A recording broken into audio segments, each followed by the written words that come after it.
시거, 사이트 디스턴스, 시거란 시야가 서로 다른 이제 교통량 다른 시거가 즉 다른 교통량에 의해서 방해받지 않고 즉 잘 보이는 상태에서 운전자가 차도상의 한 점으로부터 볼 수 있는 도로 중심선을 따라서 측정한 뭐죠 길이 이렇게 표현이 되는데 시거, 시야, 시거, 시야가 잘 보이는 직선거리로 쭉 보이는 거리.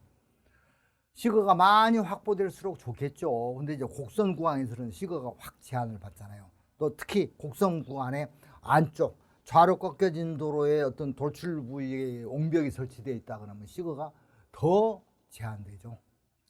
우측으로는 좌측으로는 꺾인 곡선 구간일수록 시거 제한이 더 많이 받고 그런 얘기입니다. 그 같은 시거는요 크게 정지시거, 앞지르기시거, 평면교차로에서도 시거가 있겠죠. 그래도 정지시거는 주행 중인 운전자가 안전을 위해서 설계 속도에 따라서 필요한 길이를 모든 도로 구간에서 확보해야 된다. 당연하죠. 앞에 뭐가 있을지 모르고 어떻게 주행을 합니까? 그래서 정지시거는 모든 도로에서 확보돼야 되는데 앞지르기 시거를 설명할 때는 반드시 양방향 2차로 도로가 있어야 됩니다. 2차로 도로, 앞지르기 시거는.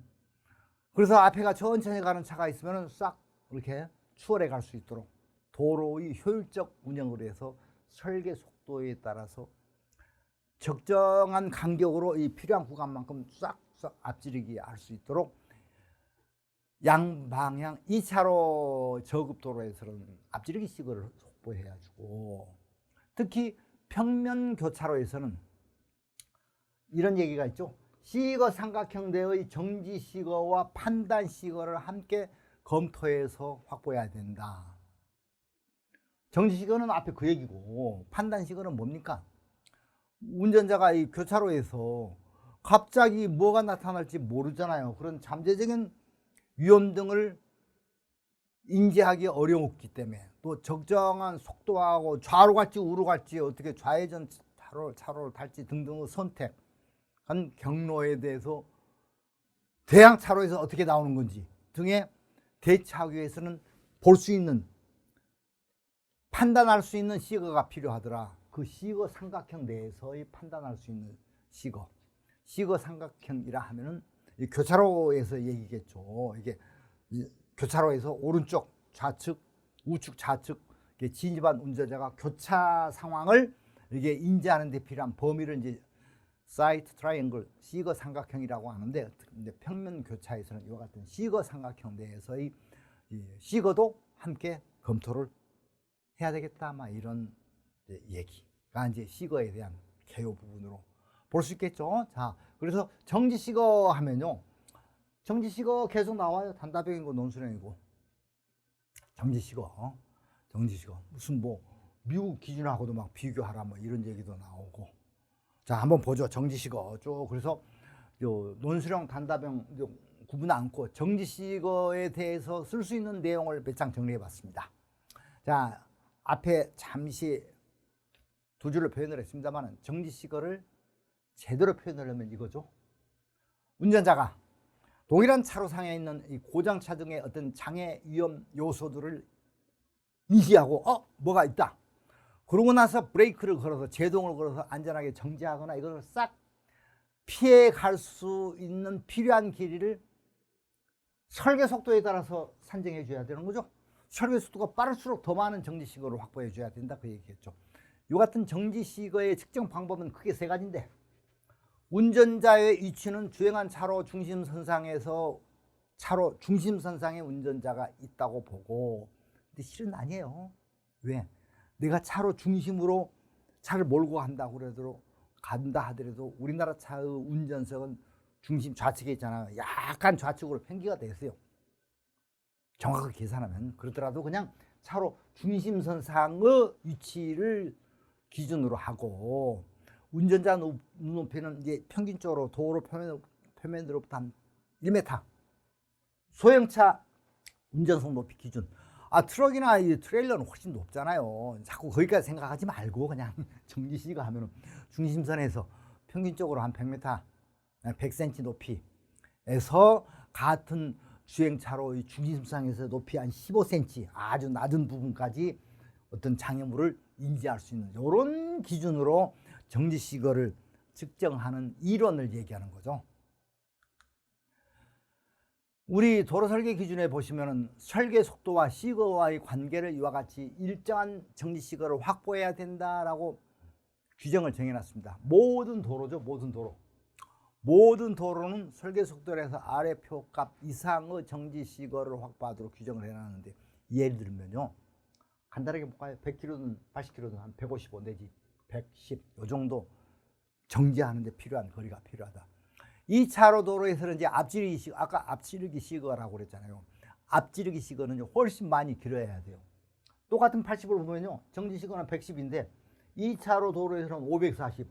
내 앞에 차도 계속 가고 있잖아요. 상대에서 차가 접근해 오잖아요. 급격하게 차 간격이 좁아지는 거죠. 그래서 정지 시거보다 2차 도로에서 필요한 2차로 도로에서 필요한 앞지르기 추월 시거의 소요 시거가 훨씬 길어요. 110에서 한 540, 동일한 속도 기준으로 볼 때 거의 한 5배 정도 앞지르기 시거를 더 많이 확보를 해야 된다, 그 얘기입니다. 정지 시거는 반응 시간 동안 주행한 거리하고 눈으로 딱 보고 아차, 차를 세워야 되겠다, 그러고 나서 딱 브레이크를 밟아가지고 제동에 필요한 거리 D2, 그래서 두 가지 요소, 반응 시간 동안 쓱 가는 거리하고 제동에 필요한 거리를 합쳐서 정지 시거를 계산을 하는데, 우선 반응 시간 동안의 주행 거리는 이렇게 속도하고 시간 나오면 되잖아요. 그래서 반응 시간 동안 통상 2.5초를 카운트해 주는 거죠. 2.5초 동안 주행하는 거리. 그래서 이제 노면 수변 상태일 때 주행 속도를 이렇게 주행 속도에 따라서 이렇게 몇 %씩 이걸 노면 수변 상태일 때 설계 속도에 따라서 이게 주행 속도를 얼마로 봐줄 거냐, 이런 기준에 의해서 이렇게 반응 시간 동안 주행 거리 D1 값을 계산을 하고, 그리고 제동 거리 D2는 브레이크를 밟기 시작해 가지고 이렇게, 이건 중력 가속도가 들어가야 되는 거죠. 이게 차 중이 있으니까 무거운 차일수록 더 많이 가겠죠. 중력 가속도가 있으니까. 그런 마찰 계수 차마다 다르죠. 노면 수변 상태에 따라서도 다르고, 그래서 D2 값은 요 기준으로 해서 정지할 때까지 거리를 계산하니까 두 식을 합치면 요 같은 0.694V 254 F분의 V 자승, 이게 총 정지 시거 계산값에 따라서 이와 같이 확보해야 되는 정지 시거를 이렇게 우리 도로 설계 기준에 제시를 하고 있습니다. 종단 경사에 따라서 정지 시거가 다 다르겠죠. 그래서 오르막이냐 내리막에 따라서 종단 경사에 따라서 다르잖아요. 왜? 이 값이 달라지니까, 마찰 계수 값이 달라지니까. 그런가 하면은 노변 수변 상태에 보다도 오르막 구간에서는 더 이렇게 또 감소가 되기 때문에, 그죠? 오르막 구간에서는 차가 가속이 안 되니까. 내리막 구간에서는 위험하죠. 차가 정지 시거를 정지를 하려고 해도 더 내려가잖아요. 그래서 내리막 구간에서 더 위험하고, 이런 얘기예요. 근데 실제 도로 시설 기준에는요, 이 정지 시거 값을 제시하는 게 종단 경사의 영향은 고려하지 않고 그냥 이렇게 제시한 값이거든요. 그래서 내리막 종단 경사 구간을 설계할 때는 이 제동에 필요한 정지 시거가 늘어난다는 것을 고려해서 더 많이 정지 시거를 확보해야지, 안 그러면 내리막 구간에서 추돌 사고가 발생될 수 있다, 이 얘기겠죠. 노면 동결, 적설, 겨울철 얘기하는 거죠. 차가 미끄러지잖아요. 당연하죠. 더 감소하죠. 더 위험하죠. 정지 시거가 금방 부딪히잖아요. 그래서 노면 동결, 적설 지역에 대해서는 이와 같이 동결 방지 융설 시스템 등을 설치해야 될 필요가 있고, 이건 이건 이제 저 뒤에 이제 포장해서 또 따로 더 상세하게 다루겠습니다. 이게 융설 시스템에 대해서는. 그런가 하면 터널 내 정지 시간은 여러 가지 원인이 있죠. 이제 수분 상태를 평균적으로 보고 오지만, 그래서 터널은 비교적 정지 시거가 여유가 있어서 좀 안전하다고는 하는데, 근데 문제는 터널 구간에서는 시야 자체가 제한을 받고 이 압박감을 받죠. 동일한 딱 터널 단면에 의해서 심적인 압박감을 받고 있기 때문에 주의력을 집중시키기 위해서 바닥에다 이렇게 그루빙, 저소음 보장 등등 여러 가지 또 터널 안전 장치들이 필요한 거고, 그래서 꼭 정지 시거가 길다 짧다 뭐 그런 계산값 이전에 노면이 얼었느냐 동결 상태냐, 그러면 터널 내 상태냐, 이런 이 도로 상황에 따라서 정지 시거가 길다 짧다 이전에 이 시거에 대한 안전 조치는, 안전 시설들은 확보가 되어야 한다, 막 이런 논리로 봐야 됩니다. 그래서 시거를 이제 평면 곡선 구간에서 여유폭을 어느 정도 확보해야 되느냐. 이제 직선 구간, 지금까지는 지금 평면 곡선은 얘기 안 했습니다. 그래서 이제 휘어지는 곡선 구간에서 시거를 얼마만큼 더 확보해야 되느냐. 그러면 이렇게 차가 이렇게 휘어지는데 이쪽에 장애물이 있다. 요거 얘기하는 거죠. 이게 좀 시거 확보, 이게 많이 장애물이 뒤로 셋백, 뒤로 물러날수록 곡선 구간에서 앞이 잘 보이잖아요. 근데 이게 곡선 구간에 이 장애물이 튀어나오면은 시거를 제한받으니까 이게 정지 시거 여유폭 이 값을 얘기하는 거죠. 그래서 이 삼각형에서 이 값을 유도하면은 요게 나와요. 유도해 보세요. 요대로 요 식. 이게 식을 제가 기하고저는 자꾸 이제 고등학교 고3, 고2 수준이 나온다니까요. 이거 뭐하러 이걸 다 들이다 봅니까? 자, 이걸 유도하면은 이게 y-값은 8r분의 d 자승. 즉 정지시가 여유폭은 속도가 아니라 r값이죠. 곡선 반경 뭐 8배 분의 이 d값, 거리 d값 자승 그 값이 정지시가 여유폭으로 유도가 되더라라는 얘기입니다. 그래서 아시오토하고 미국 거하고 우리 거하고 정지시거 기준을 비교해 봤어요. 이건 큰 의미는 없는데, 이게 문제가 미국 거하고 비교하라고 한번 출제가 됐잖아요. 그래서 이게 봤더니 식이 조금 다르죠. 우리는 앞서 말씀드렸듯이 0.694V 254 FV 자승인데 미국 값은 우리하고 조금 달라요. 조금 다른 게 또 측정 눈높이가 우리는 아까 100이라고 그랬는데 107이고 미국 사람들 키가 우리보다 조금 커서 그러나 뭐 근데 큰 차이는 없어요.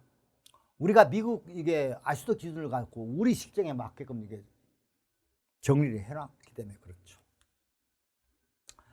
그래서 정지시거 논술형 문제라 그러면 결론적으로 쓸 수 있는 얘기를 제가 한 서너 가지가 정리해 봤습니다.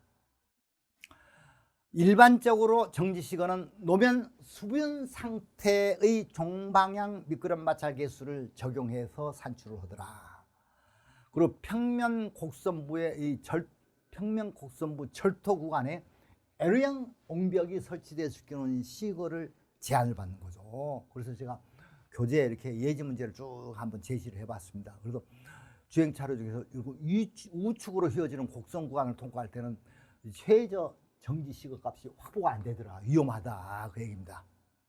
또 중앙분리대가 설치되어 있는 경우에는 좌측으로 휘어지는 경우가 위험하고, 왜? 아까 말씀드린 대로 운전자 위치가 좌측으로 편기되니까 더 시야가 좁아지는 거죠. 그리고 실제 계산해 보면 나와요. 그래서 실제 계산 문제는 교재에 제가 수록해 놨으니까 여기서는 생략하고, 그래서 평면 곡선부 절토 구간에서 오른쪽으로 휘을 경우, 또 중앙분리대가 설치된 구간에서 왼쪽으로 휘을 경우 시거가 제한을 받더라. 이같이 시거가 부족한 구간에서는 곡선 방향을 더 크게 하든가, 이 같은 옹벽들을 뒤로 셋백, 뒤로 밀어내든가, 옹벽을 더 백업 하든가 해서 시거를 확보해주는 안전 조치가 필요하더라. 이런 쪽으로 정지 시거에 대한 논술형 결론을 쓰면 되겠죠. 이 정도면 될 겁니다. 그리고 앞지르기 시거, 추월 시거라고도 하죠. 앞지르기 시거. 이건 정지 시거하고 똑같이 차로 중심선 위에 한 1m 높이에서 대양차 앞에서 다가오는 대양차로 중심선상에 있는 조금 더 높은 거 1.2m의 대양차 높이 자동차를 발견해 가지고 앞지를 수 있는 거리를 도로 중심선을 따라서 측정한 건데, 이것은 대전제가 양방향 2차로 도로라는 전제가 있어야 됩니다. 그래서 2+1 추월 차로를 설치하는 구간을 얘기하는 거죠. 앞지르기 시거 이렇게 쫙 이만큼 추월 차로로 확보할 수 있는 구간, 즉 앞지르기 시거 구간, 뭐 그런 얘기. 자, 그래서요, 앞지르기 시거는 단순해요.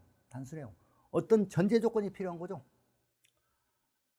앞지르기는 나 혼자 때문에 내 차의 속도만 가지고 앞지르기 시거 계산이 안 되죠. 왜? 내가 하면서 이렇게 추월하려고 하는데, 그죠? 그죠? 내가 이렇게 하려고 그러는데, 앞에서 막 다가오잖아요. 서로 이렇게 이 차가 다가오죠. 내가 이렇게 추월을 하려고 그러는데, 그 얘기예요. 그래서 내 앞차하고 가까워지는 거리, 아니 상대방 차에서 대항차가 접근해 오는 거리, 내 앞차가 나만큼 계속 전진해가는 감에 따라서 앞지르기 할 수 있는 구간이 급격하게 좁아지는 거죠. 그래서 아까 봤듯이 정지 시거보다 5배 이상 거리가 더 필요하다. 그래서 앞지르기 시거를 가정할 때는 여러 가지 여기서 이제 이런 전제하에서 앞지르기 시거를 거리를 계산하더라 이거죠. 추월 당하는 차, 즉 내 앞에 가는 차 속도를 나나 같다고 보든가 나보다 조금 낮다고 보든가 일정한 속도로, 또는 추월하는 차 전까지 동일한 속도로, 내지는 인지한다, 내지는 최대 가속도로, 최대 가속도보다 빠른 속도, 여러 가지 이와 같이 이 전제 조건 하에서 앞지르기 시거가 계산이 되더라. 왜? 세대의 차에 대한 속도가 다 다르잖아요. 내 차하고 내 앞에 나보다 조금 천천히 간다고 보는 저속차하고 상대방에서 다가오는 차들의 속도가 다 다르니까 세대의 차의 속도에 대한 가정을 얘기하는 거겠죠. 그래서 이게 중요한 게 아니라, 가정이 중요한 게 아니라 실제 총 거리를 산출해 보자고요. 정지 시거는 2가지인데 앞지르기 시거는 4가지죠. 이 4가지를 합친 거리를 확보하자. 그래서 내가 내가 반대편 차로로 싹 진입하기 직전까지 주행한 거리가 있을 거고, 그만큼 D1이, 그만큼 D2는 반대편 차로, 상대방 차로로 진입해가지고 싹 추월할 때까지 전진한 거리가 있을 거고, 그죠? D3는 뭡니까?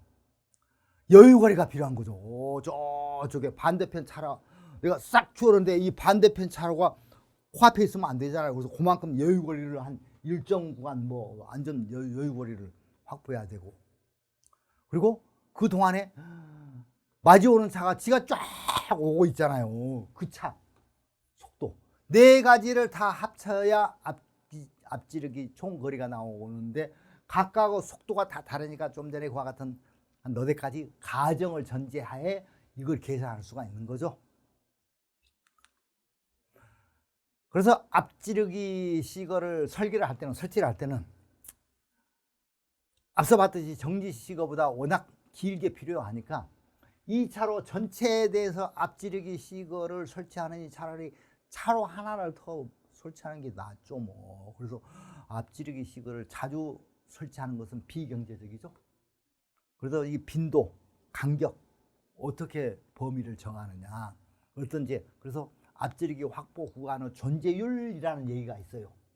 이건 일본 기준이죠. 30 내지 10%. 100% 이거 뭐죠? 앞지르기 확보 구간 100% 설계한다는 건 차로 하나를 전 구간에 걸쳐서 설치하라는 얘기인데, 그렇게 하지 말고 이 비경제적이니까 10 내지 30% 정도를 확보하는데, 양방향 2차로 도로에서 1 내지 3분 동안 내 한 1회 앞지르기 구간의 비율로 이렇게 가끔 균등 배분하고 뭐 이런 얘기예요.